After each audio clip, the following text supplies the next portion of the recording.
So we're going to go over how I tune my snare. The reason I say that is because you might not like how I tune my snare. And I don't know if it's really the most professional way to do it, but this is how I get the sound that I like. Here's what it sounds like.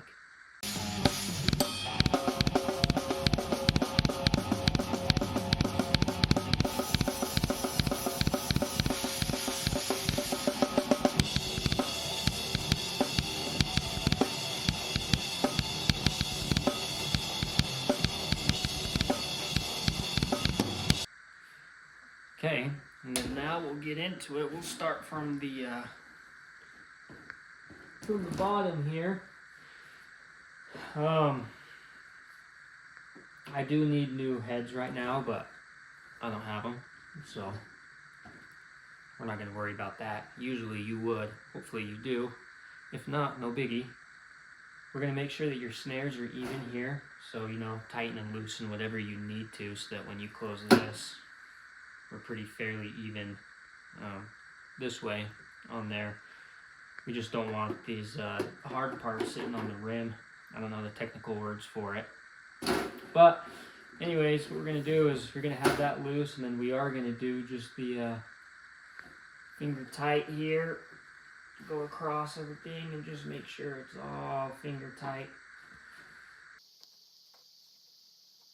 And then, for those of you that don't have this fancy tool, it's going to be a little bit more difficult for you. But the first thing I did is I took each of my tension rods here and I put white lithium grease on them so they're super smooth. And then I set my little Evans torque key thing here. I set it to a 2, past when the 0 starts getting kind of difficult. I don't know if you'll even be able to tell from there. Anyways, first what I'm going to do here is, before we get up to that tension, I'm just going to do the star pattern, and I'm going to get rid of any of the wrinkle marks. We don't want any wrinkle marks. We want it to be pretty smooth.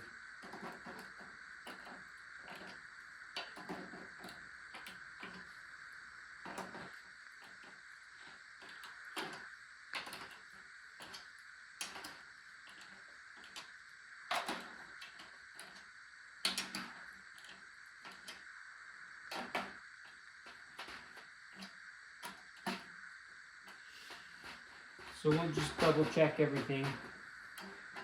Because I'm going up to the same tension, I don't really worry about this. But if you don't have the like a tension dial or this torque key, you're gonna want to go around to each rod here.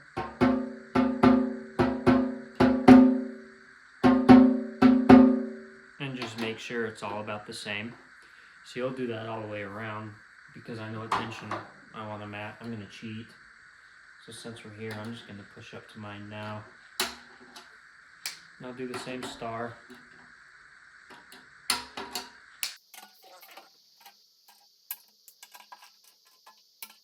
So this is where you get more of your tone. And comparatively to my top head, the batter head, this is pretty loose. Just because I found that's what sounds good.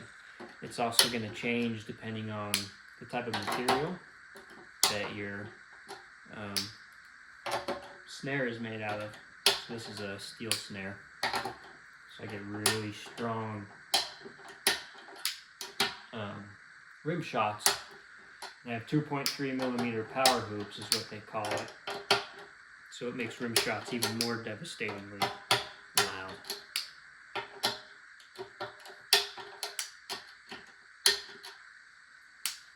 I'll just go around one more time. Make sure it's all the same. Kind of like torquing up the wheels on your car. Then the process for this other side is going to be the same way. I'm going to just get everything finger tight here.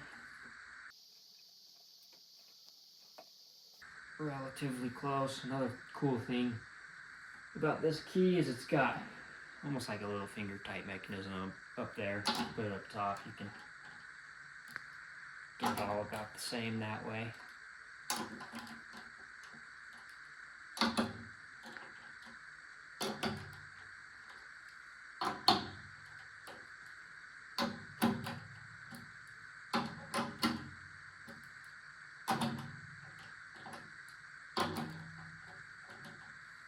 And then on this one I go up to a 9. And I don't want to bend my hoops, so I'll do it somewhat incrementally here.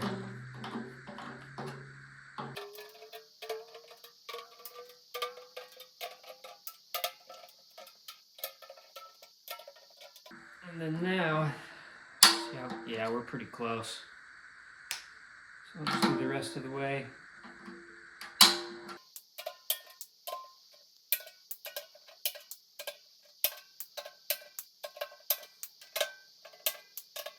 I think that's all of them there. One thing I've learned is, as far as sound and tone has a lot to do with the bottom here. Feel is more with how the top is, and if you're really wanting that, I guess, modern hardcore sound, which I seem to like lately. But it's pretty high. And the top, you tune to how you like how it feels, and I like it super tight. Sounds like gunshots. But yeah, that's pretty much it. Just kind of fiddle around with it. I put 1/2 moon gel on there for a little bit of the overtones because it is a steel shell. But other than that, just think around, and it might not be the same for you. So again, that's why I say this is how I tune mine. But, yeah, thanks for watching.